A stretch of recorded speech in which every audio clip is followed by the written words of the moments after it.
సాంఘిక శాస్త్ర బోధనోపకరణలు టాపిక్ ఏంటంటే సాంఘిక శాస్త్రంలో బోధనోపకరణలు. దీన్నే టీచింగ్ లెర్నింగ్ మెటీరియల్ అని చెప్తాం. జనరల్గా బోధనోపకరణాల యొక్క ప్రాముఖ్యత ఏమిటి, మనకు ఎందుకు బోధనోపకరణాలని మనం ఉపయోగిస్తుంటాం? జనరల్గా మనం సాధారణంగా ఆలోచిస్తే ఒక ఉపాధ్యాయుడు తన తరగతి గదిలో ఎంత ఎఫిషియెంట్ ఉపాధ్యాయుడైనా కానీ, ఎంత నైపుణ్యం ఉన్న ఉపాధ్యాయుడైనా కానీ, తరగతి గదిలో బోధనోపకరణాలు లేకుండా తరగతి గదిలో బోధిస్తే అంత ప్రభావవంతంగా ఉండదు తరగతి గదిని ప్రభావవంతంగా, తర్వాత విద్యార్థుల్ని తమ వైపు ఆకర్షించుకోవడానికి, తర్వాత ఉపాధ్యాయుల యొక్క బోధనను తరగతి గదిలో బోధనాభ్యసన ప్రక్రియలో పాల్గొన్నప్పుడు బోధనాభ్యసన ప్రక్రియ ప్రభావవంతంగా ఉండడానికి, ఫలప్రదంగా ఉండడానికి, అదేవిధంగా ఆదర్శవంతంగా ఉండడానికి, ఆకర్షణీయంగా ఉండడానికి, విద్యార్థుల యొక్క మనస్సును చూరగొనడానికి బోధనోపకరణాలు అనేవి చాలా సహాయపడుతుంటాయి. జనరల్గా బోధనోపకరణాల యొక్క ప్రాముఖ్యతను మనము సామాన్య శాస్త్రంలో ఎక్కువగా పరిశీలిస్తుంటాం. సామాన్య శాస్త్రంలో మనము సైన్స్ ఎగ్జిబిషన్స్ పెడుతూ ఉంటాము. విజ్ఞాన శాస్త్ర మేళలు ప్రదర్శించడంలో ప్రభుత్వం ఎక్కువ చొరవ చూపిస్తుంటుంది. ఈరోజు గవర్నమెంట్ ఉందనుకోండి, ఎక్కువ శాతం ఏం చేస్తుంది, సైన్స్ మేళలు ఏర్పాటు చేయడము, అదేవిధంగా సైన్స్ కాంగ్రెస్ సమావేశాలు ఏర్పాటు చేయడము, ఇలాంటివి చేస్తుంది. దీని ద్వారా విద్యార్థుల్లో ఏమవుతుందంటే, వాటిని చూసినప్పుడు విద్యార్థుల్లో తాము కూడా ఒక గొప్ప సైంటిస్ట్ కావాలని, అదేవిధంగా భవిష్యత్తులో మంచి మంచి ప్రయోగాలు చేయాలని, దేశానికి పేరు తీసుకురావాలని, ఈ విధంగా విద్యార్థుల్లో ఒక ఆసక్తిని, జిజ్ఞాసను, అదేవిధంగా అభిరుచిని, క్యూరియాసిటీని పెంపొందించడానికి ఈ బోధనోపకరణలు ఎక్కువగా ఉపయోగపడుతుంటాయి. అదేవిధంగా సామాన్య శాస్త్రమే కాకుండా గణిత శాస్త్రంలో కూడా మనం పరిశీలిస్తే, గణిత శాస్త్రంలో కూడా మనం వివిధ రకాల మనం ఉపయోగిస్తుంటాం పరికరాల్ని, ఈ గణిత శాస్త్ర పరికరాలు జనరల్గా. అదేవిధంగా మన సాంఘిక శాస్త్రానికి సంబంధించి కూడా సాంఘిక శాస్త్రంలో మనం బోధనోపకరణలు ఉపయోగిస్తుంటాం. ప్రకృతిలో లభించే వనరులను ఉపయోగించి తరగతి గదిలో సహజ సిద్ధమైన వాతావరణాన్ని అభివృద్ధి పరచుకోవడం ఈ టీఎల్ఎం యొక్క ముఖ్య ఉద్దేశం. జనరల్గా ఏం చేస్తామంటే, తరగతి గదిలో మనము సాంఘిక శాస్త్రానికి సంబంధించి మనం ఒక లెసన్ తీసుకున్నాం అనుకోండి, ఆ లెసన్ని ఇప్పుడు చార్మినార్ ఉంది, ఆ చార్మినార్ని మన తరగతి గదిలోకి తీసుకురాలేస్తామా? తీసుకురాలేం. చార్మినార్ డైరెక్ట్గా తరగతి గదిలోకి తీసుకురాలేం. కాబట్టి అట్లాంటి వాటిని ఏం చేయాలి, ప్రకృతిలో లభించే అట్లాంటివైనా, లేకుంటే ప్రకృతిలో లభించే వనరులు ఉంటాయి, వివిధ రకాల వనరులు. ఫర్ ఎగ్జాంపుల్ ఇప్పుడు పులి, సింహము, ఆవు ఉన్నాయి. వాటిని తరగతి గదిలో ఉపయోగించుకోవడం, అంటే వాటి యొక్క నమూనాలను ఉపయోగించుకోవడము. తర్వాత తరగతి గదిని సహజ సిద్ధమైన వాతావరణం రూపొందించడానికి తరగతి గదిలో మనము నేలల గురించి చెప్తున్నాం అనుకోండి, అదేవిధంగా తోటల గురించి చెప్తున్నాము, వివిధ రకాల ఉత్పత్తుల గురించి తరగతి గదిలో చెప్తున్నాం. ఆ బయటి వాతావరణాన్ని, ప్రకృతి సిద్ధంగా ఉన్న వాతావరణాన్ని మన తరగతి గదిలోకి తీసుకువస్తే ఏమవుతుందంటే, విద్యార్థులు ఆసక్తిగా మన వైపు చూస్తారు. అదేవిధంగా విద్యార్థులు ఇంకేం చేస్తారు, బాగా క్యూరియాసిటీగా చూస్తారు. మన యొక్క బోధనలో పాల్గొనడానికి, మనతో పాటు వాళ్ళు విషయ జ్ఞానాన్ని సముపార్జించడానికి, తర్వాత ఆలోచన శక్తి పెంపొందించడానికి, విశ్లేషణాత్మక శక్తి పెంపొందడానికి ఇది ఎక్కువగా తోడ్పడుతుంటాయి. అదేవిధంగా విద్యార్థి వినడానికి, చూడడానికి లేదా రెండు విధాలుగా జ్ఞానాన్ని సముపార్జించడానికి అవకాశం ఉంది. విద్యార్థి జనరల్గా చూడండి, వినడానికి ఎక్కువగా ప్రాముఖ్యత ఇస్తాడు.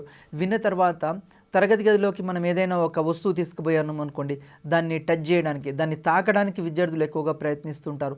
అంతెందుకు, మన ఇంట్లో కూడా చిన్నపిల్లలు ఉన్నారనుకోండి, మీరు ఒక కొత్త మొబైల్ ఫోన్ కొనుక్కొని పోతే వాళ్ళు ఏం చేస్తారు, ఫస్ట్ ఆ ఫోన్ని టచ్ చేయడానికి ప్రయత్నం చేస్తారు, తాకడానికి ప్రయత్నం చేస్తారు. విద్యార్థులు జనరల్గా వినడం ద్వారా, చూడడం ద్వారా, స్పర్శ ద్వారా సులువుగా జ్ఞానాన్ని అభ్యసించడానికి ఈ సాధనాలు అనేవి ఉపయోగపడుతుంటాయి. వీటిని బోధనాభ్యసన సామగ్రి అంటాం. అంటే తరగతి గదిలో మనం ఏవైతే ఉపయోగిస్తున్నామో, విద్యార్థులకి మనం చెప్పదలుచుకున్న భావనలు, సూత్రాలు, సిద్ధాంతాలు తరగతి గదిలో అవి డైరెక్ట్గా చెప్తే వాళ్ళకి అర్థం కావు. కానీ మనం తరగతి గదిలో కొన్ని బోధనాభ్యసన సామగ్రి ద్వారా మనం ఏవైతే తరగతి గదిలో ఉపయోగిస్తామో వాటి ద్వారా విద్యార్థులు సులువుగా అభ్యసించడానికి ఇక్కడ అవకాశం ఏర్పడుతుంది. దాన్ని బోధనాభ్యసన సామగ్రి అంటాం. అదేవిధంగా సాంఘిక శాస్త్ర బోధనకు, అభ్యసనను అర్థవంతంగా ఉండడానికి మనం ఎక్కువగా టీఎల్ఎం ఉపయోగిస్తుంటాం, టీచింగ్ లెర్నింగ్ మెటీరియల్ని ఉపయోగిస్తుంటాం. మన యొక్క బోధన ఫలప్రదం కావాలంటే, మన యొక్క బోధన విద్యార్థులు మనం ఏ విషయం అయితే చెప్పదలుచుకున్నామో ఆ విషయం విద్యార్థుల మనసులో పలికి, వాళ్ళ మెదళ్ళలో పలికి చొప్పించడానికి ఈ టీఎల్ఎం ఎక్కువగా ఉపయోగపడుతుంది. మరి ఇది ఉపాధ్యాయుడికి అనుబంధంగా ఉండి పాఠ్యపుస్తక అధ్యయనానికి తోడ్పడుతుంది. ఫర్ ఎగ్జాంపుల్ ఈ టీఎల్ఎం దేనికి ఉపయోగపడుతుంది? ఉపాధ్యాయుడికి అనుబంధంగా ఉంటుంది. అంటే ఉపాధ్యాయుడు ఉన్నాడు అనుకోండి, ఉపాధ్యాయునికి ఈక్వల్గా ఉండదు. ఉపాధ్యాయుడుకి బోధనలో సహాయపడుతుంటుంది, తోడ్పడుతూ ఉంటుంది.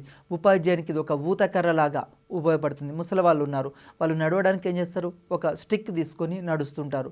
మరి అదేవిధంగా ఉపాధ్యాయుడికి కూడా తరగతి గదిలో బోధనని ఫలవంతం చేయడానికి, అదేవిధంగా పాఠ్యపుస్తకాన్ని అధ్యయనం చేయడానికి, పాఠ్యపుస్తకంతో పాటు పాఠ్యేతర పుస్తకాలు కూడా విద్యార్థులు అధ్యయనం చేయడానికి ఈ టీఎల్ఎం అనేది చాలా ప్రభావవంతమైన సాధనంగా ఉపయోగపడుతుంది. అదేవిధంగా సమాజం కూడా ఒక సాంఘిక వనరుగా ఉపయోగపడుతుంది. మనకు జనరల్గా సైన్స్లో ల్యాబ్ ఉంటుంది, విజ్ఞాన శాస్త్రంలో ల్యాబ్ ఉంటుంది. సాంఘిక శాస్త్రానికి ఇక్కడ ల్యాబ్ ఏంది అంటే సమాజమే ఒక ల్యాబ్. జాన్ డూయి అనే అమెరికా విద్యావేత్త ఏం చెప్పాడు అంటే సాంఘిక శాస్త్రానికి ల్యాబ్ ఏంది అంటే సమాజమే ఒక ల్యాబ్. మనం జనరల్గా మన సమాజంలో ఏం జనరల్ ల్యాబ్ అంటే సైన్స్ వాళ్ళకి ఒక జీవి ఉంది, ఒక కప్ప ఉంది, కప్ప యొక్క గుండెని కోసి వాళ్ళు పరిశీలిస్తుంటారు, లేకుంటే దాని ఆహారపు అలవాట్లు పరిశీలిస్తుంటారు. అది విజ్ఞాన శాస్త్రంలో. మరి మన సాంఘిక శాస్త్రంలో ఏంది? మన సాంఘిక శాస్త్రంలో ఏంది అంటే మనకు సమాజమే ఒక ల్యాబ్. అదేవిధంగా సాంఘిక శాస్త్రం మానవ సంబంధాలని అభివృద్ధి పరచుకునే శాస్త్రంగా చెప్తాం. మన సాంఘిక శాస్త్రాన్ని ఏం చెప్తున్నాము అంటే మానవ సంబంధాలని అభివృద్ధి పరచడానికి ఈ సాంఘిక శాస్త్రం అనేది ఉపయోగపడుతుంది. మామూలుగా హ్యూమన్ రిలేషన్స్ డెవలప్మెంట్ కోసం ఈ సాంఘిక శాస్త్రం ఉపయోగపడుతుంది. అదేవిధంగా సమాజంలో ఒక ఉత్తమ పౌరులుగా తీర్చిదిద్దబడాలి అంటే సాంఘిక శాస్త్రాన్ని అధ్యయనం చేయాలి. ఈరోజు ఒక గొప్ప లాయర్, ఒక గొప్ప డాక్టర్ అయి ఉండొచ్చు, కానీ అతనికి సమాజంలో ఏ విధంగా మెసలాలి, తర్వాత ప్రభుత్వంతో ఏ విధంగా మెలగాలి, అధికారులతోటి ఏ విధంగా మాట్లాడాలి, ఇవన్నీ ఏ శాస్త్రం నేర్పిస్తుంది? సాంఘిక శాస్త్రం నేర్పిస్తుంది. సాంఘిక శాస్త్రం ఏం నేర్పిస్తుంది అంటే విద్యార్థులకి భావి జీవితంలో ఉత్తమ పౌరులుగా మెలగడానికి, తర్వాత సకాలంలో ప్రభుత్వానికి పన్నులు చెల్లించడానికి, అదేవిధంగా జాతీయ పతాకాన్ని, జాతీయ గీతాన్ని గౌరవించడానికి, ఇలాంటివన్నీ మానవ సంబంధాలని నెలకొల్పడానికి, సమాజంలో నైతిక విలువలు పెంపొందించాలి అంటే మనకు సాంఘిక శాస్త్రం ఉపయోగపడుతుంది. ఈరోజు ఫర్ ఎగ్జాంపుల్ సత్యమే పలకాలి, తర్వాత అబద్ధాలు ఆడకూడదు, జీవహింస చేయకూడదు, ఇవన్నీ ఎక్కడ నేర్చుకుంటాడు విద్యార్థి? సాంఘిక శాస్త్ర అధ్యయనం ద్వారా ఈ అంశాలన్నీ పెంపొందించబడతాయి. తర్వాత అక్క చెల్లెళ్ళ మధ్య సంబంధం ఏంది, అన్నాదమ్ముల మధ్య సంబంధం ఏంది, అదేవిధంగా గురు శిష్యుల మధ్య సంబంధం ఏంది, తర్వాత తల్లిదండ్రులతోటి ఏ విధంగా మెలగాలి, పెద్దలతోటి ఏ విధంగా మెలగాలి, ఇవన్నీ ఎక్కడ అధ్యయనం చేయబడతాయి అంటే మానవ సంబంధాలన్నీ సాంఘిక శాస్త్ర అధ్యయనంలో ఉపయోగపడుతున్నాయి. వీటికి సంబంధించి మనము సాంఘిక శాస్త్రంలో జనరల్గా మనము త్రిధ్రువంగా చెప్తూ ఉంటాము. త్రిధ్రువంగా అంటే ఇక్కడ ఉపాధ్యాయుడు, తర్వాత పాఠశాల, సమాజం, ఈ మూడింటి మధ్య మన యొక్క శాస్త్రం అనేది నడుస్తుంది. ఇప్పుడు ఫర్ ఎగ్జాంపుల్ ఇప్పుడు చూడండి, ఉపాధ్యాయుడు ఏం చేస్తుంటాడు? ఉపాధ్యాయుడు విద్యార్థి ఉన్నాడు. ఇక్కడ ఉపాధ్యాయులు విద్యార్థులు పాఠశాలలో వివిధ రకాల బోధనాభ్యసన ప్రక్రియలో వీళ్ళు పాల్గొంటారు. బోధనాభ్యసన ప్రక్రియలో పాల్గొని సమాజంలోని విషయాల్ని వీళ్ళు నేర్చుకుంటుంటారు.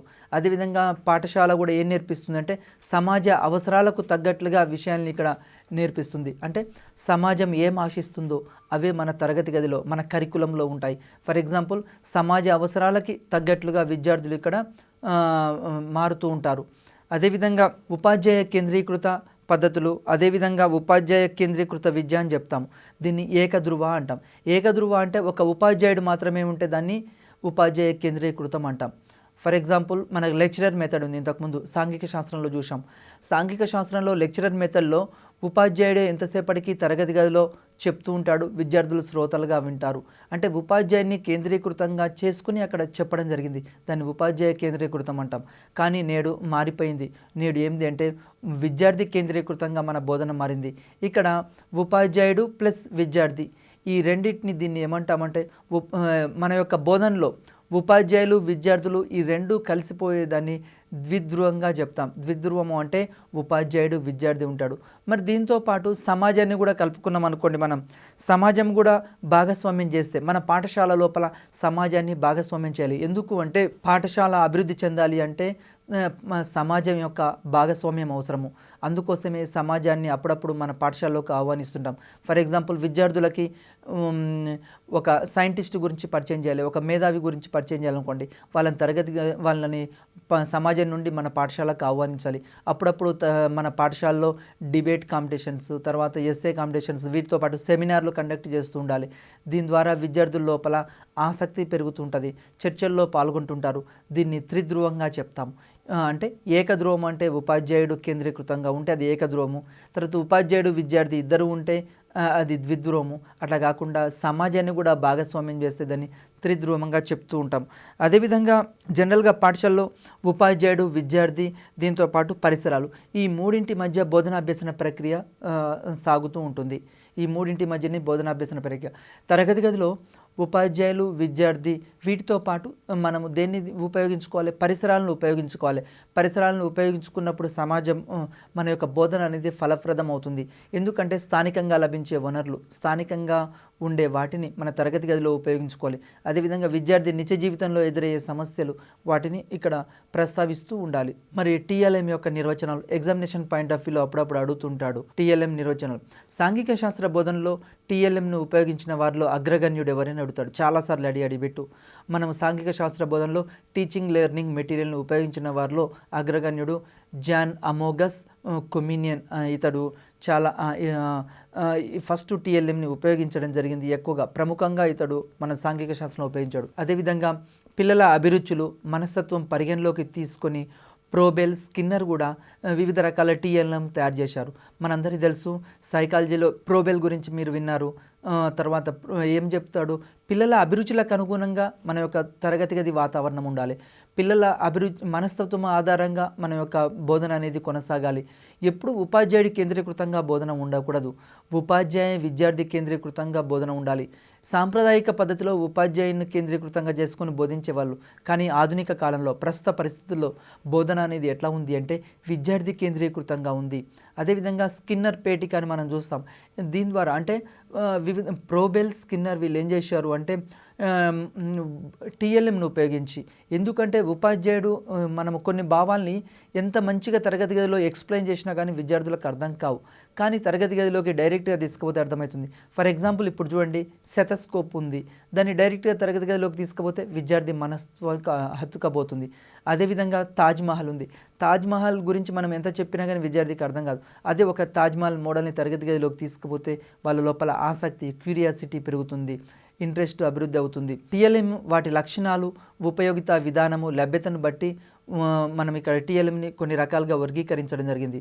అంటే టీఎల్ఎంని ఉపయోగించే విధానాన్ని బట్టి, తర్వాత వాటి యొక్క లక్షణాలని బట్టి టీచింగ్ లెర్నింగ్ మెటీరియల్ని మనము వర్గీకరణ చేశాము. అది ఏంది అంటే ఇక్కడ వర్గీకరణలో ఫస్ట్ అభ్యసనం. ఫస్ట్ ఇక్కడ మనము రుచి ద్వారా, అంటే నాలుక, జ్ఞానేంద్రియంలో మనకు జ్ఞానేంద్రియాలు ఉన్నాయి. ఈ జ్ఞానేంద్రియంలో ఫస్ట్ నాలుక ఉంది. ఈ నాలుక ద్వారా ఏదైనా ఒక అంశాన్ని మనం రుచి చూసామనుకోండి, రుచి చూస్తే అది ఎంతసేపు గుర్తుంటుంది అంటే 1% గుర్తుంటుంది. అట్లా కాకుండా ఏదైనా ఒక విషయాన్ని మనము స్పర్శించామనుకోండి, తాకామనుకోండి, ఫర్ ఎగ్జాంపుల్ నీళ్లు వేడిగా ఉన్నాయి, మనం చేతితోటి తాకామనుకోండి, తాకినప్పుడు ఇట్లాంటివి చర్మం ద్వారా ఎంత శాతం గుర్తుందంటే 5%. ఇది కూడా నాలెడ్జ్ తక్కువని. అట్లా కాకుండా వాసన చూడడం ద్వారా, అప్పుడప్పుడు మనము మన ఇంట్లో మనం కూర్చుంటామండి, కానీ పక్కింటి నుంచి మంచి స్మెల్ వస్తుంటుంది, మంచి వాసన, ఆహా ఎవరో మటన్ వండుతున్నారు, లేకుంటే చికెన్ వండుతున్నారు, లడ్డూలు చేస్తున్నారు, ఇట్లాంటివి మనం రకరకాలుగా మనం అప్పుడప్పుడు చూస్తూనే ఉంటాం. లేకుంటే మంచి వాసన వస్తుంది అంటాం. దీని వాసన ద్వారా కూడా ముక్కు ఎంత శాతం గుర్తుంటుంది అంటే 3.5%. అదేవిధంగా వినడం ద్వారా, మనం ఏదైనా ఒక విషయం టేప్ రికార్డ్ ద్వారా లేకుంటే రేడియోల ద్వారా వింటే, చెవి ద్వారా వింటే మనకు 11% గుర్తుంటుంది. ఇది సాధారణ మనం యొక్క నాలెడ్జ్లో. అదేవిధంగా చూడడం ద్వారా ఏదైనా ఒక విషయాన్ని మనం చూస్తే 83% గుర్తుంటుందండి. 83% కన్ను ద్వారా. ఫర్ ఎగ్జాంపుల్ ఒక సినిమా చూస్తే మనము విద్యార్థులు చూడండి, మనం తరగతి గదిలో లెసన్ చెప్తే ఎక్కువ గుర్తుంచుకోరు, కానీ ఒక సినిమా చూశారనుకోండి, అది ఎక్కువగా మళ్ళీ తరగతి గదికి వచ్చి మొత్తం చెప్తుంటారు. అంటే చూడడం ద్వారా 83% గుర్తుంటుంది, ఇది ఎక్కువ. మరి దీని ఆధారంగా చేసుకొని మనం తరగతి గదిలో ఇక్కడ ఏం చేస్తున్నాము, టీఎల్ఎంని రూపొందించుకుంటున్నాం. టీఎల్ఎంని ఎందుకు రూపొందించుకుంటున్నామంటే ప్రధానంగా దాని యొక్క ఆవశ్యకత ఏంటంటే, తరగతి గదిలో ఉపాధ్యాయుడి యొక్క బోధన ఫలప్రదం కావాలి అంటే, విజయవంతం కావాలి అంటే టీచింగ్ లెర్నింగ్ మెటీరియల్ని తరగతి గదిలో ఉపయోగించుకోవాలి. మనం పొందిన జ్ఞానం మన స్మృతి ఎంత శాతం ఫలితాన్ని ఇస్తుందో వివరించాడు. ఇది ఎగ్జామినేషన్ పాయింట్ ఆఫ్ వ్యూలో అప్పుడప్పుడు అడుగుతుంటాడండి. చదవడం ద్వారా మనం ఎంతకాలం గుర్తుంచుకుంటామంటే 10% గుర్తుంచుకుంటాం, మిగతాదంతా మర్చిపోతాం. ఈరోజు చదివామనుకోండి, మళ్ళీ ఒక 1 మంత్ తర్వాత అడిగితే మర్చిపోతాం, అదే 10% ద్వారా. అదే వినడం అనుకోండి, ఒక కథ వింటాం, మన అమ్మమ్మలో తాతయ్యలో కథ చెప్తారు, లేకుంటే ఎవరైనా మన ఫ్రెండ్స్ స్నేహితులు కథలు చెప్తారు, అది ఎంత శాతం గుర్తుంటుంది? 20% గుర్తుంటుంది వినడం ద్వారా. అదేవిధంగా చూడడం ద్వారా, మనము చూడడం ద్వారా ఎంతకాలం గుర్తుంటుంది అని ఇక్కడ స్మృతిలో 30%. అట్లా కాకుండా వినడం చూడడం ఏకకాలంలో చేశామనుకోండి, చూడడం అంటే ఇక్కడ వినడం చూడడం అంటే టీవీ తీసుకుందాం. టీవీ ఇట్లాంటివి చూస్తే మన టీవీలో లేకుంటే బయట సినిమా హాల్లో కొన్ని పిక్చర్స్ చూస్తుంటాం, అవి వాటి ద్వారా 50%. అదే మనం అట్లా కాకుండా ఒక లెసన్ని ఎవరికైనా ఎక్స్ప్లెయిన్ చేశామనుకోండి, లేకుంటే ఒక కాన్సెప్ట్ని ఎక్స్ప్లెయిన్ చేశామనుకోండి, లేకుంటే తరగతి గదిలో విద్యార్థులు ఏం చేయాలి, కొన్ని టాపిక్స్ ఇచ్చి వాళ్ళని స్వతహాగా వివరించమని చెప్పాలి. ఫర్ ఎగ్జాంపుల్, మనం ఇక్కడ కాకతీయ సామ్రాజ్యంలో కవులు కళాకారుల గురించి వివరించండి అని విద్యార్థుల్ని బోర్డు దగ్గరికి వచ్చి చెప్పమన్నాం అనుకోండి, ఆటోమేటిక్గా ఇట్లా వివరిస్తే వాళ్ళు 70% గుర్తిస్తుంటారు. అదేవిధంగా వివరిస్తూ పని చేయడం ద్వారా, మళ్ళీ వివరించాలి ప్లస్ వాళ్ళు పని చేస్తే అది 90% గుర్తుంటుంది. ఇది ఎగ్జామినేషన్లో అప్పుడప్పుడు అడుగుతుంటాడు క్వశ్చన్స్. నెక్స్ట్, అదేవిధంగా ఎంత బోధించినా పరికరాలు ఉపయోగించినా 90% కంటే ఎక్కువ సమాచారం జ్ఞప్తికి ఉంచుకోలేం. మనమందరం జనరల్గా మానవులం కాబట్టి ఒక 10% మనకు తెలియకుండానే మనం విషయాలు మర్చిపోతుంటాము. విద్యార్థుల్లో కూడా మర్చిపోతుంటారు. జనరల్గా మనము ఎంత టీఎల్ఎం ఉపయోగించి చెప్పినా కానీ లెసన్ తరగతి గదిలో ఒక 90% వాళ్ళకి రీచ్ అవుతుంది, ఒక 10% అది ల్యాబ్స్ అవుతుంటుంది. అది మానవ సహజం. అదేవిధంగా జ్ఞానేంద్రియాల ద్వారా మనం పొందే జ్ఞానంలో ముఖ్యంగా చూడడం ద్వారా 83% పొందుతాం. మనకి ఎగ్జామినేషన్ పాయింట్ ఆఫ్ వ్యూలో అప్పుడప్పుడు అడిగాడు బిట్టు, చాలా ఇంపార్టెంట్. ఏంటంటే జ్ఞానేంద్రియాలు మనకు 5 ఉన్నాయి. ఈ జ్ఞానేంద్రియాల్లో చూడడం ద్వారా, కన్ను ద్వారా ఎంత అంటే చూస్తే మనకు 83% మన జ్ఞానం పొందుతూ ఉంటాము. మిగతా 4 జ్ఞానేంద్రియాలు కలిపితే దాని ద్వారా ఎంత పొందుతామంటే 17% మాత్రమే, 17% మాత్రమే జ్ఞానం పొందుతుంటాం. జ్ఞానేంద్రియాలకు మరి సహాయకారులుగా ఏముంటాయి? మనకు ఏముంటాయంటే కాళ్ళు చేతులు కూడా కర్మేంద్రియాలుగా అప్పుడప్పుడు చెప్తుంటాం. దీని తర్వాత ఎడ్గార్ డేల్ యొక్క అభ్యసన అనుభవ శంకు గురించి ఒకసారి పరిశీలిద్దాం. ఎడ్గార్ డేల్ ఏం చేశాడంటే తన యొక్క అభ్యసన అనుభవ శంకులో ఒక డెఫినేషన్ ఉందండి. ప్రత్యక్ష పరోక్ష అనుభవాల ఆధారంగా విద్యార్థి అభ్యసనం అనుభవం కలిగించుటకు వివిధ దృశ్యోపకరణాల మధ్య గల సంబంధాన్ని తెలియజేసింది అనుభవ శంకు ఎడ్గార్ డేల్. ఎడ్గార్ డేల్ ఏం చేశాడంటే, మనం జనరల్గా ఇంతకుముందే చెప్పాం, విద్యార్థులకి మనం తరగతి గదిలో ప్రత్యక్ష అనుభవాలు ఒక్కోసారి కలిగిస్తుంటాం. ప్రత్యక్ష అనుభవాలు అంటే మనం తరగతి గదిలోకి ఏదైనా ఒక మోడల్ తీసుకుపోయామనుకోండి. ఫర్ ఎగ్జాంపుల్ ఏం తీసుకెళ్ళాము, శివాజీ చిత్రపటం తీసుకెళ్ళాం తరగతిలోకి. దాన్ని చూశాడు. ప్రత్యక్షంగా చూడడం ద్వారా అతనికి ఎక్కువ అంశాలు గుర్తుండడానికి అవకాశం ఉంది. అప్పుడప్పుడు పరోక్షంగా కూడా అనుభవాలు విద్యార్థికి గుర్తుంటాయి. ఫర్ ఎగ్జాంపుల్ వాళ్ళ నిజ జీవితానికి సంబంధించిన అంశాలు, వాళ్ళ గ్రామంలో గ్రామ సర్పంచ్ చేసే పనులు, ఇట్లాంటి ఒక్కోసారి అంటే ప్రత్యక్ష పరోక్ష అనుభవాల ద్వారా విద్యార్థి యొక్క అభ్యసనం ఏమవుతుందంటే, అనుభవం ఏమవుతుందంటే, దీని ద్వారా విద్యార్థి ఎక్కువ కాలం గుర్తుంచుకోవడానికి ఇక్కడ అవకాశం ఏర్పడుతుంది. అదేవిధంగా దృశ్యోపకరణాలు చూడడం, దృశ్యోపకరణాలకు సంబంధించి టీవీ, ఫిలింలు, ఇక్కడ మనకు ఫిలిం స్ట్రిప్స్, స్లైడ్స్, ఇవన్నీ వీటి మధ్య సంబంధాన్ని అనుభవ శంకు ఆధారంగా ఎడ్గార్ డేల్ వర్గీకరించాడండి. ఎడ్గార్ డేల్ యొక్క ఇది ఏంటిది అంటే అనుభవ శంకు. చూడండి, ఇక్కడ ఎడ్గార్ డేల్కు సంబంధించి ఇక్కడ మొత్తము 10 అంశాలు ఉన్నాయి. అంటే అమూర్త అనుభవాలు, మూర్త అనుభవాలు, వీటిని కొన్ని రకాలుగా వర్గీకరించాడు. ఫస్ట్ చూస్తే కింది నుంచి మనం పరిశీలిద్దామండి. ఒకటోది ప్రత్యక్ష ప్రయోజనాత్మక అనుభవాలు. ప్రత్యక్ష ప్రయోజనాత్మక అనుభవాలు అంటే విద్యార్థి డైరెక్ట్గా పార్టిసిపేట్ కావాలి. ఫర్ ఎగ్జాంపుల్, విద్యార్థి ఏం చేస్తున్నాడంటే మీ గ్రామంలో పండే వివిధ రకాల పంటల్ని సేకరించండి, లేకుంటే కూరగాయల ధరల వివరాలు సేకరించండి అని అనుకోండి. విద్యార్థి ఏం చేస్తాడు, ఆ గ్రామంలోకి వెళ్తాడు. గ్రామంలోకి వెళ్ళి ఆ గ్రామంలో పండే వివిధ రకాల పంటల్ని పరిశీలిస్తాడు. పరిశీలించి ఏ పంట ఎంతెంత విస్తీర్ణంలో పండుతుంది, వాటి ధరలు ఏ విధంగా ఉన్నాయి. ఫర్ ఎగ్జాంపుల్, గ్రామంలో వరి ధాన్యం ఎన్ని ఎకరాల్లో వేశారు, పత్తి ఎన్ని ఎకరాల్లో వేశారు, తర్వాత వాటి ధరలు ఏ విధంగా ఉన్నాయి, వరి ధాన్యం ధర ఎంత ఉంది, పత్తి ధర ఎంత ఉంది, మిర్చి ధర ఎంత ఉంది, ఎంతెంత. అంటే దీని ద్వారా విద్యార్థికి ఏమవుతుంది, ప్రత్యక్ష ప్రయోజనాత్మక అనుభవం కలుగుతుంది, వాళ్ళకి డైరెక్ట్గా వాళ్ళు పార్టిసిపేట్ అవుతారు కాబట్టి. నెక్స్ట్ అదేవిధంగా రెండోది ప్రాతినిధ్య కల్పిత అనుభవాలు. అప్పుడప్పుడు తరగతి గదిలో ఏం చేస్తుంటామంటే మనము కొన్ని కల్పిత అనుభవాలు కల్పిస్తుంటాం. ఫర్ ఎగ్జాంపుల్ ఇప్పుడు చార్మినార్ ఉందండి, చార్మినార్ని డైరెక్ట్గా తరగతి గదిలోకి తీసుకురాలేం, కానీ ఒక మోడల్ని తరగతి గదిలోకి తీసుకొస్తాం. అదేవిధంగా గాంధీ మహాత్ముడు ఉన్నాడు, గాంధీ మహాత్ముని డైరెక్ట్ తీసుకురాలేం, కానీ గాంధీ బొమ్మని తరగతి గదిలోకి తీసుకొస్తాం. దీన్ని ఏమంటామంటే ప్రాతినిధ్య కల్పిత అనుభవాలు అని చెప్తాం. నెక్స్ట్ అదేవిధంగా మూడోది నాటకీకరణ. తరగతి గదిలో ఏం చేస్తుంటామంటే విద్యార్థులకి నాటకీకరణ ద్వారా కూడా ఎక్కువ అంశాలని మనము ఇక్కడ వాళ్ళ నిజ జీవితానికి సంబంధించిన అంశాలను ఇక్కడ చెప్పడానికి అవకాశం ఉంది. ఫర్ ఎగ్జాంపుల్ నాటకీకరణ చేస్తే విద్యార్థులు ఎక్కువ కాలం గుర్తుంచుకోవడానికి అవకాశం ఉంది. ఇక్కడ ఎగ్జాంపుల్ ఒక లెసన్ తీసుకోవచ్చు.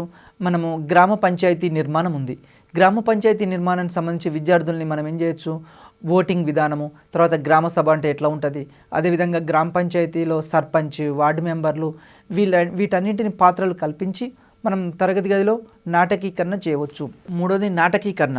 తరగతి గదిలో మనం ఏం చేస్తున్నామంటే విద్యార్థులకు సంబంధించిన గ్రామ పంచాయతీ నిర్మాణం గురించి చూస్తున్నాం. గ్రామ పంచాయతీలో సర్పంచ్, వార్డు మెంబర్లు, తర్వాత ప్రజలు ఏ విధంగా ఓటు వేస్తున్నారు, గ్రామ పంచాయతీ విధులు ఏమిటి, ఇలాంటివన్నీ ఒక నాటకం ద్వారా మనం తరగతి గదిలో ప్రదర్శిస్తే ఎక్కువ కాలం గుర్తుంటుంది.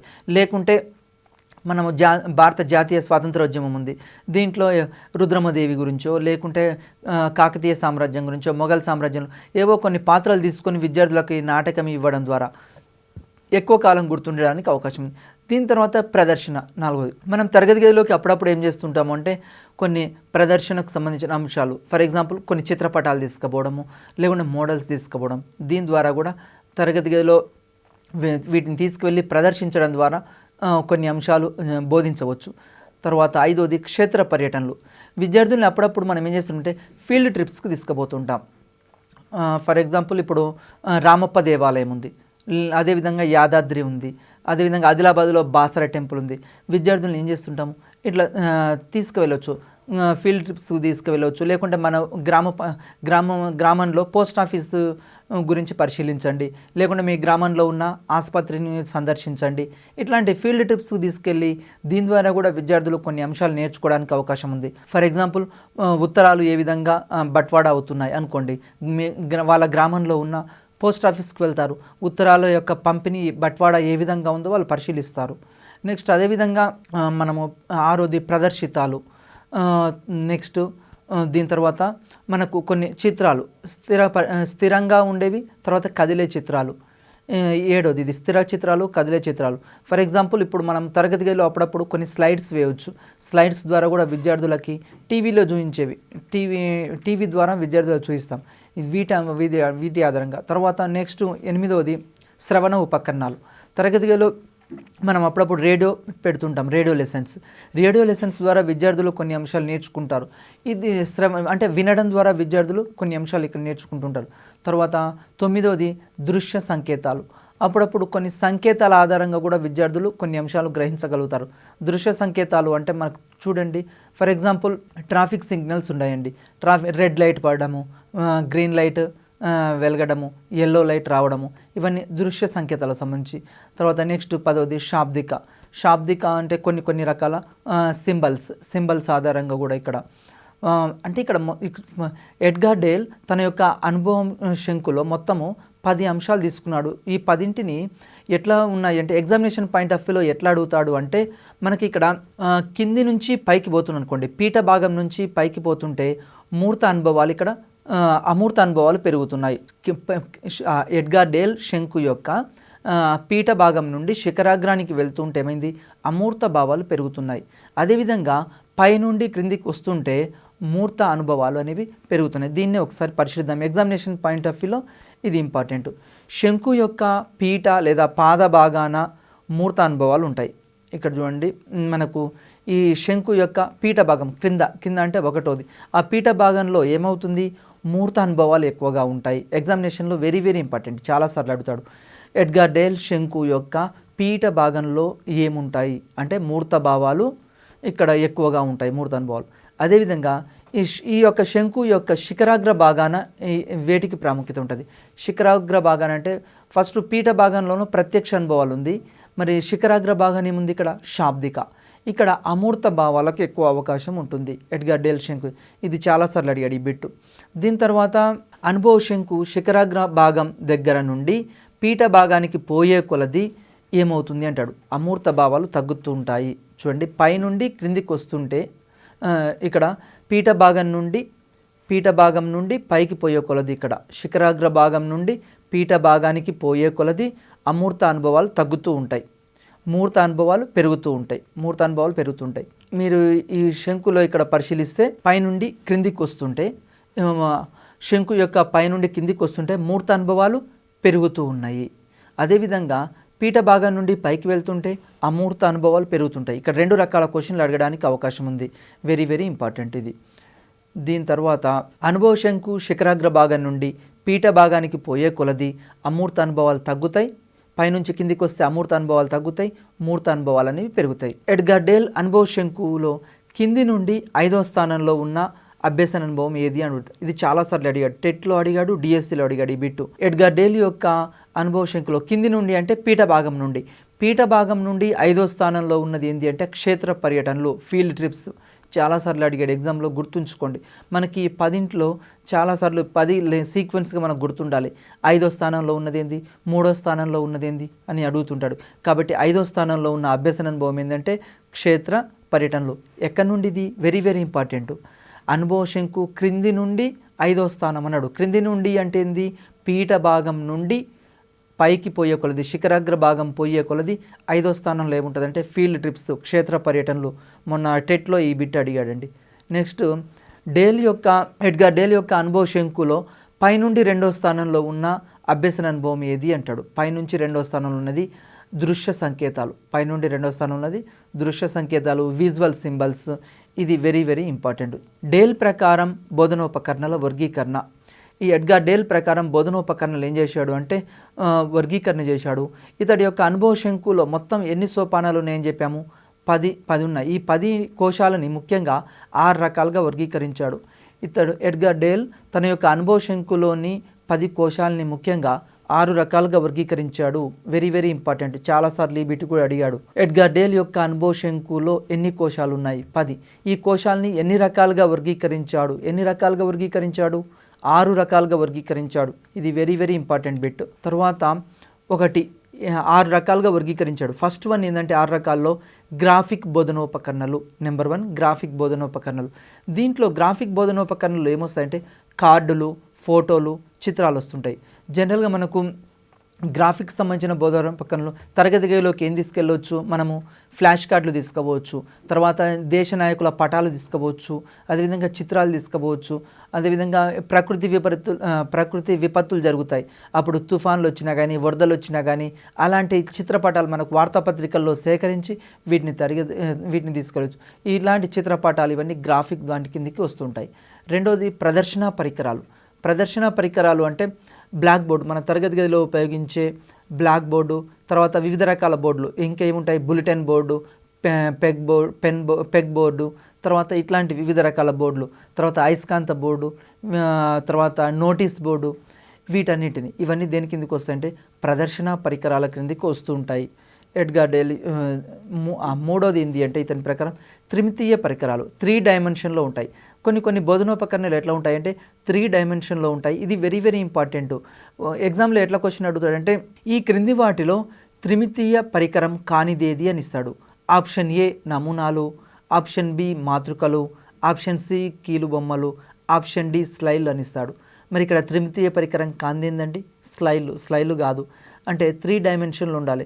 జనరల్గా త్రిమితీయ పరికరాలు మనం నమూనాలు మోడల్ తీసుకుపోయినాం. ఫర్ ఎగ్జాంపుల్ మోడల్ అంటే తాజ్మహల్ ఉంది, తాజ్మహల్ని తరగతి గదిలోకి తీసుకుపోతే దాని మోడల్. అదేవిధంగా 1000 స్తంభాల గుడి ఉంది, 1000 స్తంభాల గుడిని తరగతి గదిలోకి మోడల్ తయారు చేసుకొని తీసుకెళ్ళచ్చు. ఇది 3 డైమెన్షన్ కిందకి వస్తుంది. అదేవిధంగా కీల్ బొమ్మలు మనము ఏం చేస్తున్నాం, మాస్కులతోటి తయారు చేస్తుంటాము. ఇవి కూడా 3 డైమెన్షన్ కిందకి వస్తుంటాయి. అదేవిధంగా డయాగ్రామ్. తరగతి గదిలో చార్మినార్ ఉందండి, చార్మినార్ని డైరెక్ట్గా తరగతి గదిలోకి తీసుకుపోలేం కాబట్టి ఏం చేస్తాము, ఒక చిన్న మోడల్ చేసుకొని తరగతి గదిలోకి తీసుకుపోతాం. దాన్ని డయాగ్రామ్స్ అంటుంటాము. అంటే పెద్ద వాటిని తరగతి గదిలో, ఇప్పుడు ఆసియా ఖండము, ఆఫ్రికా ఖండము, అంత పెద్ద వాటిని మనం చూపించలేము. వాటిని అప్పుడప్పుడు ఏం చేస్తాం, వాటిని కొన్ని అదే సేమ్ తాజ్‌మహల్ లాగా ఉండేటట్లు, సేమ్ చార్మినార్ లాగా ఉండేటట్లు, సేమ్ అక్బర్ లాగా ఉండేటట్లు తీసుకెళ్తుంటాం. వాటిని డయాగ్రామ్స్ అంటుంటాం. తర్వాత నాలుగోది ప్రక్షేపణ పరికరాలు. ప్రక్షేపణ పరికరాలంటే స్లైడ్లు, ఫిలింలు, మనం తరగతి గదిలో ప్రదర్శించే ప్రొజెక్టర్స్, ఇవన్నీ దేని కిందకి వస్తాయి? ప్రక్షేపణ పరికరాల కిందకి వస్తాయి. మనం తరగతి గదిలో మన యొక్క బోధన ఫలవంతంగా ఉండాలి అంటే మనం కొన్ని చిన్న చిన్న ఇప్పుడు ఫర్ ఎగ్జాంపుల్ తరగతి గదిలో మనము చార్మినార్ దానికి సంబంధించిన అంశాలు చూపించాలి, లేకుంటే మొఘల్ పరిపాలనా కాలంలో ఉన్న చారిత్రక కట్టడాలు చూపించాలనుకోండి, తర్వాత మొఘల్ సామ్రాజ్య సరిహద్దులు చూపించాలనుకోండి, ఒక ఫిలిం వేయవచ్చు. లేకుంటే అక్బర్ జీవిత చరిత్ర గురించి అయినా, లేకుంటే షాజహాన్, బాబర్, ఇట్లాంటి వాళ్ళ గురించి స్లైడ్లు, ఫిలిం స్ట్రిప్స్, వీటి ద్వారా మనం తరగతి గదిలో ప్రదర్శించవచ్చు. ఐదోది దృశ్య శ్రవణ పరికరాలు. దృశ్య శ్రవణ పరికరాల్లో ముఖ్యంగా radio, TV, tape recorder, VCP ఇలాంటివన్నీ వస్తుంటాయి. మనం వీటిని దృశ్య శ్రవణ పరికరాలు ఐదోదిగా చెప్తూ ఉంటారు. దీని తర్వాత ఆరోది కృత్య పరికరాలు లేకుంటే కృత్యాలు. కృత్య పరికరాలు అంటే ఏం లేదండి, విద్యార్థులు చేసే యాక్టివిటీస్నే ఇక్కడ కృత్య పరికరాలుగా చెప్తుంటాము. విద్యార్థులు తరగతి గదిలో ఏవైతే చేస్తుంటారో, మనం ఒక యాక్టివిటీ ఇచ్చామనుకోండి, ఏం చెప్పామంటే ఒక యాక్టివిటీ ఇక్కడ మొఘల్ సామ్రాజ్యంలో ఉన్న కళాకారుల వివరాలు సేకరించండి అని ఇచ్చామనుకోండి, విద్యార్థి ఆ యాక్టివిటీ ఇక్కడ చేస్తే అదే కృత్యం అవుతుంది. తర్వాత క్షేత్ర పర్యటనలు, ఫర్ ఎగ్జాంపుల్ విద్యార్థుల్ని తీసుకుపోవడం, అంటే ఫర్ ఎగ్జాంపుల్ ఇక్కడ మనకు నల్గొండ జిల్లాలో ఉన్న చారిత్రక కట్టడాలు ఏంది, లేకుంటే హైదరాబాద్లో ఉన్న చారిత్రక కట్టడాలు, చార్మినార్, వీటన్నిటిని విద్యార్థులు తీసుకువెళ్ళడాన్ని దీన్ని ఫీల్డ్ ట్రిప్స్గా చెప్తుంటాం. లేకుంటే మన గ్రామానికి సంబంధించిన అంశాలు చెప్తున్నాం అనుకోండి, ఆసుపత్రి గురించి చెప్తున్నాం, పోస్ట్ ఆఫీస్ గురించి చెప్తున్నాం, లేకుంటే గ్రామంలో ఉన్న గ్రామ పంచాయతీ గురించి చెప్తున్నాం. అట్లా విద్యార్థులు అక్కడికి తీసుకుపోయి వాటి ద్వారా అక్కడ చూయించేదాన్ని ఫీల్డ్ ట్రిప్స్గా చెప్తుంటాం. తర్వాత వర్గీకరణ, ఇంకా టీఎల్ఎంని కొన్ని రకాలుగా వర్గీకరించారండి. ఇది ఎట్లా అంటే జ్ఞానం లభించే మాధ్యమాల ఆధారంగా టీఎల్ఎంని 3 రకాలుగా వర్గీకరించారు. అంటే జ్ఞానం ఆధారంగా మనకు లభించే జ్ఞానం ఆధారంగా టీఎల్ఎంని 3 రకాలుగా వర్గీకరించారు. నెంబర్ 1 దృశ్య ఉపకరణాలు. దృశ్య ఉపకరణాలు అంటే కళ్ళతో చూడడం ద్వారా అభ్యసనానికి తోడ్పడే ఉపకరణాలు. జనరల్గా మనము కళ్ళతోటి చూస్తే మనకు కొంత జ్ఞానం వస్తుంది, కొంత నేర్చుకోగలుగుతాము. దీన్నే దృశ్య ఉపకరణాలు అంటాం. ఫర్ ఎగ్జాంపుల్ కళ్ళతోటి ఏం చూస్తాము? చార్టులు చూస్తాం. మనం తరగతి గది లోపలికి ఇప్పుడు భారతదేశ పటం ఉంది, లేకుంటే తరగతి గదిలో వివిధ రకాల మ్యాప్స్ ఉన్నాయి, రేఖీయ చిత్రాలు ఉన్నాయి, బొమ్మలు ఉన్నాయి, త్రిమితీయ పరికరాలు ఉన్నాయి. వీటన్నిటిని దేని కిందకి వస్తాయంటే దృశ్య పరికరాల కిందకి వస్తాయి. ఫర్ ఎగ్జాంపుల్ తరగతి గదిలో మనము శృతి దండము, తర్వాత అయస్కాంతము, తర్వాత తరగతి గదిలోకి ఇంకేం తీసుకుపోతాం? సాంఘిక శాస్త్రానికి సంబంధించిన గ్లోబు, సాంఘిక శాస్త్రంలో వివిధ రకాల పటాలు, ఖండాలు, వీటిని తరగతి గదిలోకి తీసుకుపోతాం. వీటి ద్వారా ఏమవుతుంది? వాళ్ళ లోపల అభ్యసించడానికి అవకాశం ఉంది. తర్వాత శ్రవణోపకరణాలు సంబంధించి అంటే వినడం ద్వారా అభ్యసనానికి తోడ్పడే ఉపకరణాలు. అప్పుడప్పుడు విద్యార్థులు ఏం చేస్తుంటారంటే తరగతి గదిలో వింటే కూడా కొద్దిగా నేర్చుకోవడానికి అవకాశం ఉంది. ఇది కూడా తరగతి గదిలో మనం టీఎల్ఎంగా ఉపయోగించాలి. ఎంతసేపటికి తరగతి గదిలో ఉపాధ్యాయుడే బోధనలో మొత్తం పాల్గొనకుండా విద్యార్థులకు అవకాశం కల్పిస్తే మన యొక్క తరగతి గది వాతావరణం అనేది ఆహ్లాదకరంగా మారడానికి అవకాశం ఉంది. ఫర్ ఎగ్జాంపుల్ ఇప్పుడు నెహ్రూ యొక్క ప్రసంగాలు ఉన్నాయండి, స్వాతంత్రోద్యమ కాలంలో నెహ్రూ ప్రసంగాలు ఉన్నాయి, లేకుంటే ఇప్పుడు నరేంద్ర మోడీ ప్రధానమంత్రి ఉన్నాడు, అతని యొక్క ప్రసంగాలు, లేకుంటే కేసీఆర్ ప్రసంగాలు, ఇట్లాంటివి రేడియో ద్వారా, టేప్ రికార్డర్ ద్వారా, లేకుంటే ఏపీజే అబ్దుల్ కలాం ఉన్నాడు, అబ్దుల్ కలాం తన యొక్క శాస్త్ర సాంకేతిక రంగంలో చేసిన ప్రయోగాలు, వాటిని రేడియోలో వచ్చే ప్రసంగాలు, టేప్ రికార్డుల ద్వారా విద్యార్థులకి మనం వినిపించవచ్చు. ఇది కూడా. నెక్స్ట్ మూడోది దృశ్య శ్రవణ ఉపకరణాలు. అంటే 2, ఇంతకుముందు ఫస్ట్ దృశ్య అన్నాము, రెండోది శ్రవణ అన్నాం. ఈ రెండింటిని కలిపితే మనం దృశ్య శ్రవణ ఉపకరణాలు అంటే వినడం ద్వారా, తర్వాత చూడడం ద్వారా విద్యార్థి ఎక్కువ అంశాలు నేర్చుకోవడానికి అవకాశం ఉంటుంది. ఫర్ ఎగ్జాంపుల్ దృశ్య శ్రవణ ఉపకరణాలకు సంబంధించి టీవీ మనం ఎక్సలెంట్ ఎగ్జాంపుల్గా చెప్పవచ్చు. టీవీ ద్వారా విద్యార్థి ఏం చేస్తాడు? ఒకవైపు వింటుంటాడు, ఒకవైపు చిత్రాలు చూస్తుంటాడు. దీని ద్వారా ఎక్కువ అంశాలు ఇక్కడ నేర్చుకోవడానికి అవకాశం ఉంది. అదేవిధంగా నాటకాలు కూడా మన గ్రామంలో వివిధ రకాల నాటకాలు వేస్తూ ఉంటారు.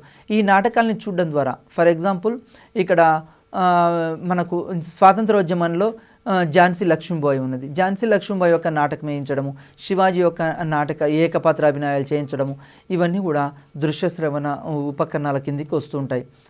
రెండో వర్గీకరణ టీఎల్ఎం యొక్క లక్షణాలని బట్టి ఇక్కడ ఏం చేస్తుంటామంటే వర్గీకరిస్తుంటాం టీఎల్ఎం యొక్క లక్షణాలను బట్టి. వీటిని 3 రకాలుగా వర్గీకరించారంటే టీఎల్ఎం లక్షణాలను బట్టి. ఒకటోది ఏంటంటే ప్రక్షేపక సాధనాలు, రెండోది అప్రక్షేపక సాధనాలు, మూడోది కృత్య పరికరాలు. వీటిలో మళ్ళీ ప్రక్షేపక సాధనాల్ని కొన్ని రకాలుగా వర్గీకరిస్తున్నాం. అదేంటి అంటే ఫిలింలు, స్థిర చిత్రాలు, తర్వాత స్లైడ్లు, అదేవిధంగా తరగతి గదిలో ప్రదర్శించే ఓవర్ హెడ్ ప్రొజెక్టులు ఓహెచ్పి అంటే మనము తరగతి గదిలో స్లైడ్స్ వేస్తుంటాము. అదేవిధంగా తరగతి గదిలో చూపించేవన్నీ ఇక్కడ స్లైడ్స్, కొన్ని రకాల స్లైడ్స్, కొన్ని టీవీ తర్వాత ఇవన్నీ దేని కిందకి వస్తాయి, వీడియోలు, చిన్న చిత్రాలు, ఇవన్నీ దేని కిందకి వస్తాయి అంటే ప్రక్షేపక సాధనాల కిందకి వస్తాయి. అదేవిధంగా రెండోది ఏంటి అంటే అప్రక్షేపక సాధనాలు అంటే ఇక్కడ ప్రొజెక్టర్ లేకుండా ప్రదర్శించేవి. ప్రొజెక్టర్ లేకుండా కూడా మనం అప్పుడప్పుడు ప్రదర్శిస్తుంటాం. ఫర్ ఎగ్జాంపుల్ ప్రొజెక్టర్ లేకుండా ఏం చేస్తుంటాం, వీటిలో కూడా 2 రకాలు ఉంటాయి ప్రొజెక్టర్ లేకుండా. నెంబర్ 1 దృశ్యోపకరణాలు, రెండవది శ్రవణోపకరణాలు. ఇక్కడ దృశ్యోపకరణాలు, శ్రవణోపకరణాలు. ఇది మూడోది ఏంటి అంటే కృత్య పరికరాలు. ఈ కృత్య పరికరాలకు సంబంధించి తరగతి గదిలో మనం వేయించే నాటకాలు దేని కిందకి వస్తాయి, కృత్య పరికరాల కిందకి వస్తాయి. అదేవిధంగా తరగతి గదిలో నాటకాలు కాకుండా ఇంకా ఫీల్డ్ ట్రిప్స్ ఉంటాయి, క్షేత్ర పర్యటనలు. ఈ క్షేత్ర పర్యటనలు కూడా దేని కిందకి వస్తుంటాయి అంటే కృత్య పరికరాల కిందకి వస్తుంటాయి. అదేవిధంగా ప్రదర్శనలు, తరగతి గదిలో మనం అప్పుడప్పుడు విద్యార్థులతోటి కొన్ని రకాల ప్రదర్శనలు ఇప్పిస్తుంటాం. ఇవి కూడా కృత్య పరికరాల కిందకి వస్తాయి. ఇంకా రెండో అంశం పరిశీలిద్దాం. ఇక్కడ రెండో అంశం ఏంటంటే అప్రక్షేపక సాధనాలు అన్నాం. ఈ అప్రక్షేపక సాధనాల్లో ప్రొజెక్టర్ లేకుండా తరగతి గదిలో ప్రదర్శించేవన్నీ దీని కిందకి వస్తాయి. దీంట్లో నెంబర్ 1 ఇక్కడ దృశ్య సాధనాలు, రెండవది శ్రవణ సాధనాలు అన్నాం. దృశ్య సాధనాల్లో ద్విపార్శ్వ అంశాలు కూడా ఉంటాయి, అంటే 2 డైమెన్షనల్ ఉంటాయి, తర్వాత 3 డైమెన్షనల్ ఉంటాయి. త్రిపార్శ్వ అంటే 3 డైమెన్షనల్. అదేవిధంగా 2 డైమెన్షన్ అంశాలు ఒకసారి పరిశీలిస్తే మనకు 2 డైమెన్షన్లు ఏముంటాయి, పటాలు, తర్వాత తరగతి గదిలో ఉపయోగించే చార్ట్స్, అదేవిధంగా ఫోటోగ్రాఫ్స్, చిన్న మనం వార్తాపత్రికల్లో సేకరించే చిత్రాలు, ఇవన్నీ దేని కిందకి వస్తాయి అంటే 2 డైమెన్షన్ కిందకి వస్తాయి. దీని తర్వాత 3 డైమెన్షన్ అంటే మనం తరగతి గదిలోకి తీసుకుపోయే మోడల్స్, ఇప్పుడు గాంధీ చిత్రపటమైనా లేకుంటే చార్మినార్ చిత్రపటమైనా ఇట్లాంటివి తీసుకుపోతే అవి తరగతి గదిలో వస్తుంటాయి. దీని తర్వాత డయోరామ్స్, అదేవిధంగా తోలు బొమ్మలు, ఇవన్నీ 3 డైమెన్షన్ కిందకి చెప్తూ ఉంటాం. అదేవిధంగా మనము తరగతి గదిలో ఉపయోగించే సైన్స్ కిట్స్లో, మ్యాథ్స్ కిట్స్, సోషల్లో కూడా గ్లోబులు, ఇవన్నీ కూడా 3 డైమెన్షన్. గ్లోబ్ దేని కిందకి వస్తుంది, ఇక్కడ 3 డైమెన్షన్లో కిందకి వస్తుంది. దీని తర్వాత మరి ఒక రకం ఏంటంటే శ్రవణ సాధనలో ప్రదర్శన బల్లలు అంటే మనం బులెటిన్ బోర్డ్స్, మన తరగతి గది బయట బులెటిన్ బోర్డ్స్ ఉంటాయి, నోటీస్ బోర్డులు ఉంటాయి, అదేవిధంగా ప్యానల్ బోర్డ్స్ ఉంటాయి, పెగ్ బోర్డ్స్ ఉంటాయి. వీటన్నిటిని దేని కిందకి పరికరిస్తామంటే ఇక్కడ ప్రదర్శన బోర్డుల కిందకి పరికరిస్తున్నాం. మరి దీని తర్వాత టీఎల్ఎం యొక్క ఉపయోగాలు ఏంది, బోధనోపకరణాల యొక్క ఉపయోగాలు ఏంటంటే టీఎల్ఎం వల్ల విద్యార్థులకి అభ్యసనం పట్ల ఆసక్తి కలుగుతుందండి. ముఖ్యంగా ఈ యొక్క టీచింగ్ లెర్నింగ్ మెటీరియల్ ఉపయోగించడం వల్ల తరగతి గది అనేది ఆకర్షణీయంగా తయారు కాబడుతుంది. విద్యార్థుల్లో సృజనాత్మక ఆలోచనలు రావడానికి అవకాశం ఉంది. తరగతి గది వాతావరణం అనేది విసుగు లేకుండా, నిర్లిప్తం లేకుండా ఆహ్లాదకరంగా మారుతుంది. రెండోది టీఎల్ఎం ప్రత్యక్ష అనుభవాన్ని కలిగిస్తుంది, విద్యార్థులకు ఆనందాన్ని ఇస్తుంది. తరగతి గది లోపలికి వెళ్ళిన తర్వాత మనము ఉపాధ్యాయుడే బోధిస్తే తరగతి గది ఆహ్లాదంగా ఉండదు. ఫర్ ఎగ్జాంపుల్ తరగతి గదిలోకి మనం వివిధ రకాల చిత్రపటాలు తీసుకుపోయినాం అనుకోండి, విద్యార్థి ఎంతో క్యూరియాసిటీగా, ఆసక్తిగా వాటిని పరిశీలిస్తాడు, వాటిని టచ్ చేయడానికి పరిశీలిస్తుంటాడు. తరగతి గది లోపలికి మనం ఖండాలు, మ్యాప్స్, గ్లోబ్స్ ఇవన్నీ తీసుకుపోయినాం అనుకోండి, వాటిని విద్యార్థి వచ్చి ఎప్పుడు తాకాలా అని చూస్తాడు. దీని ద్వారా ప్రత్యక్ష అనుభవాన్ని పొంది చాలా ఆనందాన్ని పొందుతూ ఉంటాడు. దీని ద్వారా ఎక్కువ అంశాలు నేర్చుకోవడానికి అవకాశం ఉంది. విద్యార్థి టెక్స్ట్ బుక్సే కాకుండా ఇంకా ఇతర రకాల అంశాలని కూడా ఇక్కడ బోధించడానికి, వాళ్ళు నేర్చుకోవడానికి అవకాశం ఏర్పడుతుంది. నెక్స్ట్, బోధనని సులభతరం చేసి బోధనా సమయం పొదుపు చేయడానికి టీఎల్ఎం అనేది ఉపయోగపడుతుంది. టీఎల్ఎం ఉపాధ్యాయునికి ఎట్లా ఉపయోగపడుతుంది అంటే మనము మన బోధన అనేది సఫలవంతం కావడానికి, అంటే బోధనోపకరణాలు చూపిస్తే విద్యార్థికి ఆ విషయాలు, ఆ భావనలు తొందరగా అర్థమవుతాయి. ఫర్ ఎగ్జాంపుల్ కొన్ని రకాల భావనలు మనం చెప్పలేం, కానీ చూపించడం ద్వారా విద్యార్థి ఎక్కువ అంశాలు గ్రహించగలుగుతాడు. అదేవిధంగా మన బోధనా సమయం కూడా ఆదా అవుతుంది. అదేవిధంగా అమూర్త భావనలు అవగాహన చేసుకోవడానికి ఉపయోగపడుతుంది. మనకి ఇక్కడ మూర్త భావనలు అమూర్త భావనలని 2 రకాలు ఉంటాయి. విద్యార్థికి ఫర్ ఎగ్జాంపుల్ ఆ ఈ ఇట్లాంటివి ఉన్నాయి, లేకుంటే 1, 2 ఏబిసిడీలు ఇవన్నీ ఏంటివండి అమూర్త భావనలు. విద్యార్థికి తరగతికి ఇది రాగానే నువ్వు ఏబిసిడి దిద్దు, ఆల్ఫాబెట్స్ దిద్దు, లేకుంటే ఎక్కాలు చదువు అని మనం చేస్తుంటాం. ఇంటి దగ్గర కూడా తల్లిదండ్రులు చేస్తుంటారు. మరి ఇది అర్థం కాదు. విద్యార్థికి కొద్దిసేపు ఆలు దిద్దుతాడు, తర్వాత మర్చిపోతాడు. వీటిని ఏమంటామంటే అమూర్త భావనలు ఏమంటాం. అట్లా కాకుండా తరగతి గదిలో వాతావరణం ఎట్లా ఉండాలి అంటే టీఎల్ఎంను ఉపయోగించి ఫర్ ఎగ్జాంపుల్ వాళ్ళకు సంబంధించిన మోడల్స్ ఉపయోగించి తర్వాత అమ్మ చిత్రపటాన్ని సేకరించి విద్యార్థి సులువుగా అనే పదాన్ని గ్రహించడానికి అవకాశం ఉంది. అంటే ఇక్కడ చిత్రపటాల ద్వారా, మోడల్స్ ద్వారా, త్రిమితీయ ఆకారాల ద్వారా మూర్త అనుభవాలు తరగతి గదిలో కలిగించడానికి టీఎల్ఎం అనేది ఉపయోగపడుతుంది. నెక్స్ట్ అదేవిధంగా పరిమితులు. మరి దీని లిమిటేషన్స్ ఏంది? టీఎల్ఎం సహజ వస్తువులకి టీఎల్ఎంకి మధ్య చాలా వ్యత్యాసం ఉంటుంది. నిజంగా మనము చార్మినార్ దగ్గరికి తీసుకుపోతే విద్యార్థికి కలిగే ఆనందం వేరు, మన తరగతి గదిలోకి చార్మినార్ ఉన్న బొమ్మను తీసుకొస్తే కలిగే ఆనందం వేరు. ఫర్ ఎగ్జాంపుల్ కార్ బొమ్మ ఉందండి, విద్యార్థికి కార్ బొమ్మ ఇస్తే ఎక్కువ సంతోషపడతాడా, డైరెక్ట్గా విద్యార్థిని కార్ దగ్గరికి తీసుకెళ్తే ఎక్కువ సంతోషపడతాడా? డైరెక్ట్గా చూస్తే విద్యార్థికి ఇష్టపడతాడు. అంటే సహజ లక్షణాలు ఉండవు ఆ బొమ్మలో. ఫర్ ఎగ్జాంపుల్ చార్మినార్కు ఉన్న అందాలు అవన్నీ మనం తీసుకుపోయే తరగతి గదిలోకి తీసుకుపోయే ఆ బొమ్మలో ఆ లక్షణాలు అనేవి ఉండవు. కాబట్టి సహజత్వమే తర్వాత మనం ఉపయోగించేది. అంటే ఇది కూడా ఒక లిమిటేషన్గా చెప్తాము. రెండవది ఉపాధ్యాయుడి పాత్రను నిర్వర్తించలేదు. మనం టీఎల్ఎం ఓన్లీ తరగతి గదిలో ప్రదర్శించి ఉపాధ్యాయుడు పక్కకు కూర్చుంటే ఉపాధ్యాయుని పాత్రను ఇది పోషించలేదు. ఫర్ ఎగ్జాంపుల్ ఈరోజు ఏం చెప్తున్నాము, మొత్తం టెక్నాలజీ బాగా వచ్చిందని తరగతి గదిలో ఉపాధ్యాయులు లేకుండా ఓన్లీ మనము డివిడి క్లాసులు వేయడము, తర్వాత టీవీ ద్వారా క్లాసులు చెప్పించడము, సీడీలు వేయడము, ఇది ఎంతవరకు సబబు? ఇక్కడ ఉపాధ్యాయుని పాత్రను నిర్వర్తించలేదు.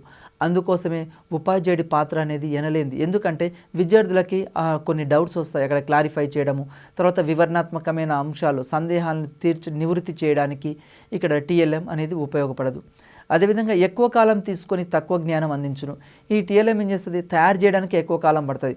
ఫర్ ఎగ్జాంపుల్ ఒక లెసన్ బోధించాలనుకోండి, మనం పటాలు తయారు చేసుకోవడానికి, బొమ్మలు గీసుకోవడానికి, తర్వాత ఆ మోడల్స్ తయారు చేయడానికి ఎక్కువ కాలం పడుతుంది. కానీ మరి దాని ద్వారా వచ్చే జ్ఞానం అనేది తక్కువగా ఉంటుంది. ఇది కూడా లిమిటేషన్గా చెప్తాం. మరి ఎగ్జామినేషన్ పాయింట్ ఆఫ్ వ్యూలో ఇంకా ఏం అడుగుతాడు అంటే సాంఘిక శాస్త్రంలో ఉండే బోధనోపకరణలు, దీంట్లో పటాల గురించి ఎక్కువ క్వశ్చన్స్ వస్తుంటాయండి.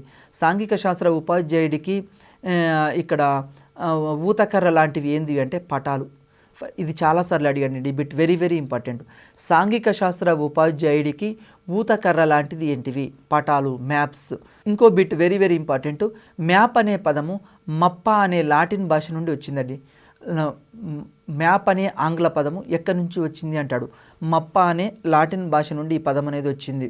మప్ప అంటే ఏంటంటే ఉపరితలం అంశాలని వివరించడం. ఫర్ ఎగ్జాంపుల్ భూమి ఉపరితలం మీద ఉన్న అంశాలు, పర్వతాలు, తర్వాత లోయలు, కొండలు, ఇట్లా ఉపరితల అంశాలని వర్ణించేదే మప్ప అని చెప్తుంటాము.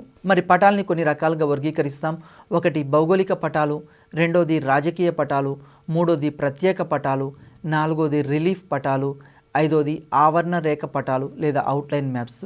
వెరీ వెరీ ఇంపార్టెంట్ అండి. భౌగోళిక పటాల గురించి ఒకసారి పరిశీలిద్దాం.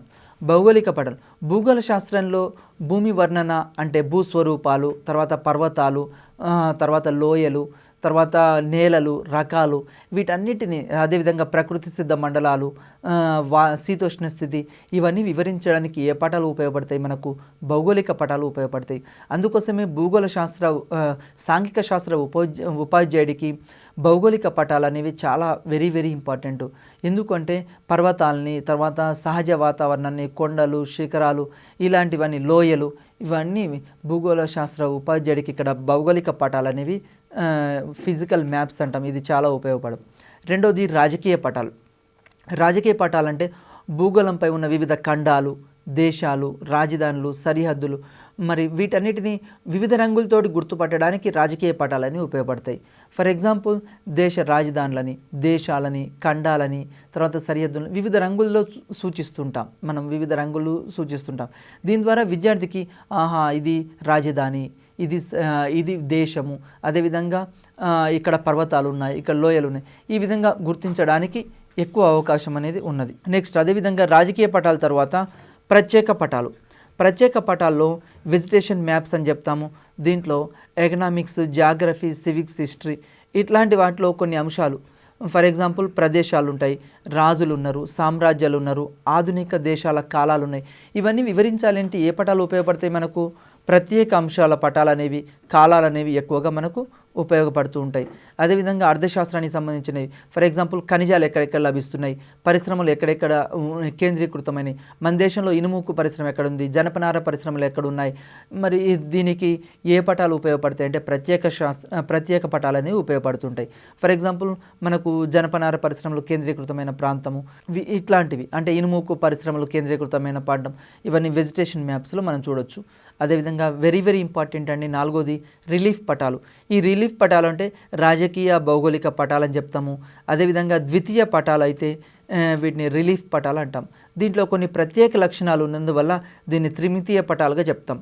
ఫర్ ఎగ్జాంపుల్ ఇప్పుడు మన తరగతి గదిలో రిలీఫ్ పటం అంటే అర్థం ఏంటంటే పర్వతాలు ఉన్నాయి, ఆ పర్వతాలని ఈజీగా ఐడెంటిఫై చేయడానికి, అదేవిధంగా లోయలు ఉన్నాయి, వాటిని ఐడెంటిఫై చేయడానికి ఏ పటాలు ఉపయోగపడతాయి? ఇక్కడ రిలీఫ్ పటాలు ఉపయోగపడుతుంటాయి. అదేవిధంగా బ్లైండ్ విద్యార్థులు ఉంటారు, అంధ విద్యార్థులు బ్లైండ్ స్టూడెంట్స్ పర్వతము అంటే ఏంది, నది అంటే ఏంది, తర్వాత లోయ అంటే ఏంది, ఇవి గుర్తించడానికి ఈ రిలీఫ్ పటాలు ఎక్కువగా ఉపయోగపడుతుంటాయి. ఈ యొక్క బ్లైండ్ స్టూడెంట్స్ ఉబ్బెత్తుగా ఉండే ఎత్తు పల్లాలని, అడవులని, మైదానాలని అర్థమయ్యే రీతిలో రూపొందించడానికి ఈ రిలీఫ్ పటాలని ఎక్కువగా ఉపయోగపడుతుంటాయి. దీని తర్వాత ఆవరణ పటాలు ఉపాధ్యాయుడు ఏం చేస్తుంటే ఒక లెసన్ బోధించిన తర్వాత ఆ మ్యాప్లో ఎక్కడ తెలంగాణ ఉన్నది, ఎక్కడ మహారాష్ట్ర ఉన్నది, తర్వాత తెలంగాణ యొక్క సరిహద్దులు గుర్తించండి, తర్వాత భారతదేశం యొక్క సరిహద్దులు గుర్తించండి. ఈ విధంగా అవుట్లైన్ మ్యాప్స్ ఉపయోగించి ఖండాలు, దేశాలు, సరిహద్దుల్ని గుర్తించవచ్చు. ఇది అవుట్లైన్ మ్యాప్స్కు సంబంధించింది. తర్వాత టీఎల్ఎంలో గ్లోబ్ యొక్క పాత్ర. మనకు సాంఘిక శాస్త్ర ఉపాధ్యాయుడికి అతి ముఖ్యమైనది ఏంటి అంటే సాధనం గ్లోబ్ అండి. ఈ గ్లోబ్ అనేది అతి ముఖ్యం. దీంట్లో భూభ్రమణము, భూ పరిభ్రమణము, అక్షాంశాలు, రేఖాంశాలు వీటన్నిటిని వివరించాలి అంటే మనకేం ఉపయోగం? ఇక్కడ గ్లోబ్ అనేది ఇంపార్టెంట్. అదేవిధంగా చంద్రగ్రహణము, సూర్యగ్రహణము ఇట్లాంటి అంశాలు బోధించాలి అంటే మనకు సాంఘిక శాస్త్రంలో గ్లోబ్ అనేది ఎక్కువగా ఉపయోగపడుతుంది. గ్లోబ్ని కూడా తిరిగి మళ్ళీ భౌతిక గ్లోబ్గా వర్గీకరించారు. భౌతిక గ్లోబ్ అంటే నది ప్రవాహాలు, సముద్రాలు, ఖండాలు, శీతోష్ణ స్థితి, పర్వతాలు మొదలైన సమాచారాన్ని విద్యార్థులు తెలియజేయడానికి ఏం ఉపయోగపడుతుంది అంటే భౌతిక గ్లోబులు అనేది ఉపయోగపడుతుంది. సాంఘిక శాస్త్రంలో సముద్రాల గురించి, ఖండాల గురించి, శీతోష్ణ స్థితి గురించి ఇక్కడ భౌతిక గ్లోబుల ద్వారా మనం వివరించవచ్చు. అదేవిధంగా మనకు రాజకీయ గ్లోబులు ఉన్నాయి. రాజకీయ గ్లోబుల ద్వారా ఏం చెప్పవచ్చు అంటే వివిధ ఖండాలు, సరిహద్దులు, దేశాలు వీటిని కూడా రాజకీయ గ్లోబుల్లో. దీని తర్వాత ఆవరణ గ్లోబులు అండి.